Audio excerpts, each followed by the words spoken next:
Sooner or later, every one of us has to read a book we don't want to read. In fact, it's sometimes the very assignment, the requirement, that turns us against the book.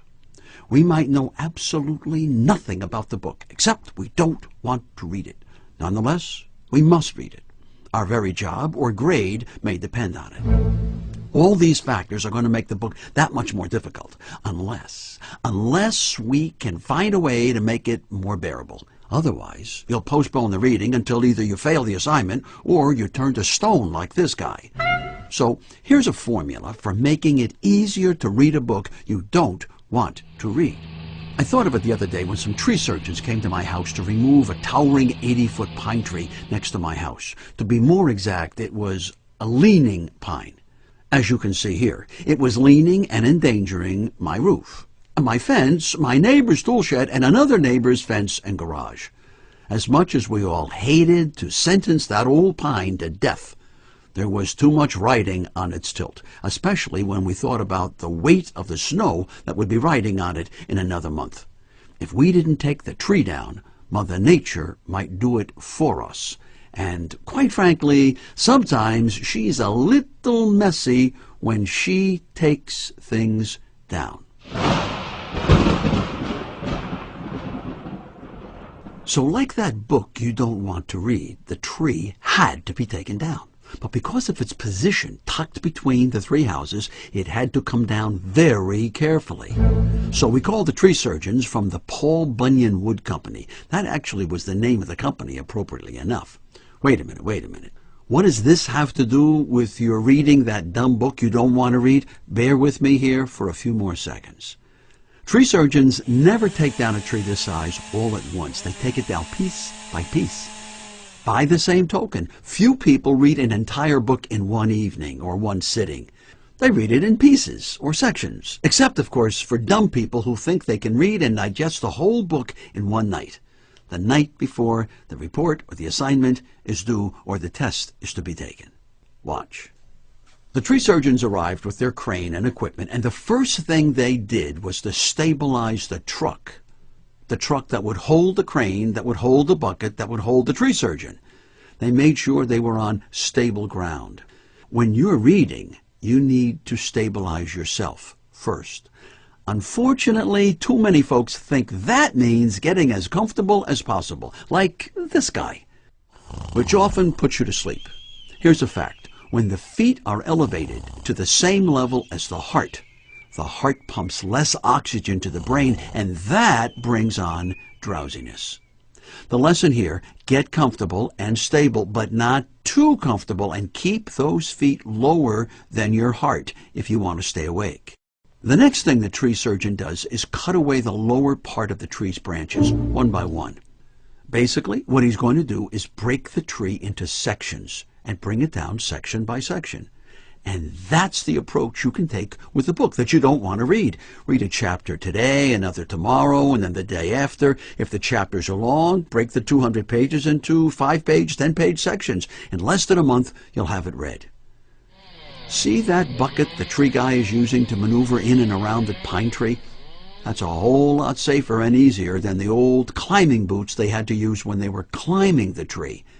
And just as the mobile bucket makes the job easier, the job of reading the book is made a whole lot easier by the fact that it too is entirely mobile or portable. It's like an iPod, a cell phone. You can bring it with you wherever you think there'll be some downtime.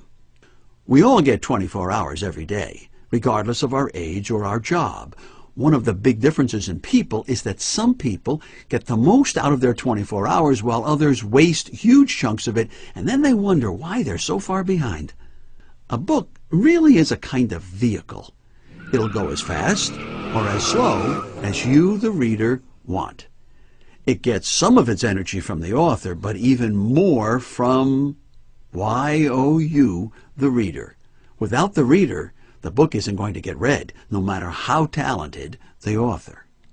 With the tree being sliced into small pieces and then lowered to the ground, there's no danger of it landing on the buildings or the fences, as long as the surgeon is careful to secure the pieces he's cutting. In much the same way, when you're reading the book, if you're not paying attention, If you've got other things on your mind, you'll end up damaging your understanding. The tree surgeons were not listening to their iPods or taking cell phone calls or even drinking coffee.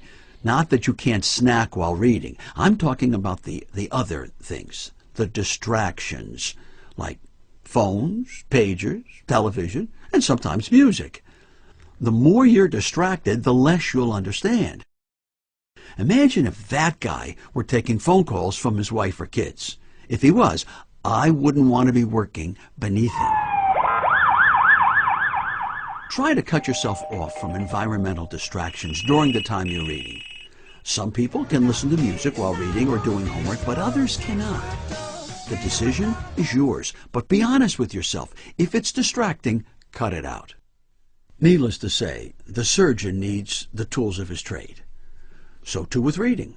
One of the great American minds of the last century, a guy named Mortimer Adler, once observed that you should never read a book without a pencil in your hand or a pen. If it's a library book, use Post-it notes. I'm not saying that you should take notes all the way through the book, although sometimes that's necessary. Think of those notes as a conversation with the author. The words printed on the page are the author's words directed to you, his part of the conversation. Your note in the margin or on the Post-it note is your response to what the author wrote. Believe it or not, this activity reinforces understanding. By adding a physical activity as small as note writing, you're engaging an extra part of your brain. The more active the brain, the more you remember and the less likelihood you'll fall asleep. That note-taking helps you digest the reading, much the way the tree surgeons take those branches they've trimmed and feed them into a wood chipper device that turns it all to sawdust and chips. The more you think about whatever you read, the better you can turn it into memory and ideas. When the surgeon was on the lower branches, he couldn't see much of the surrounding area, could he? But the higher he climbed, the more he saw. The same thing happens in a book. We're often confused in the early pages or chapters, not always sure of who's who and what's what, but the more we read, the more the plot and the characters come into focus.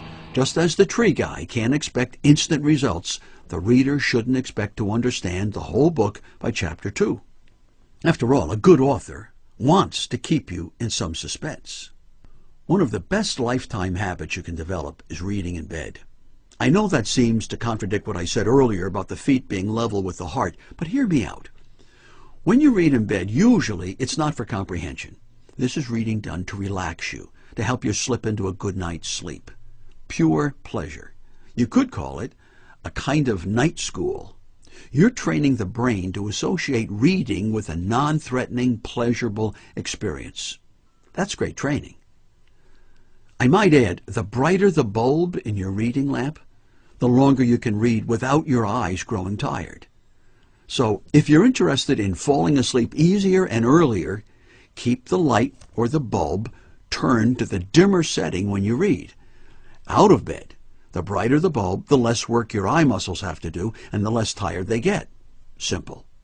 In summary, when you've got a book to read you don't want to read, approach it like that old leaning pine tree. Take it down, piece by piece, branch by branch, chapter by chapter, or page by page. You'll be surprised how much easier it is than waiting until the night before the assignment is due or the test must be taken.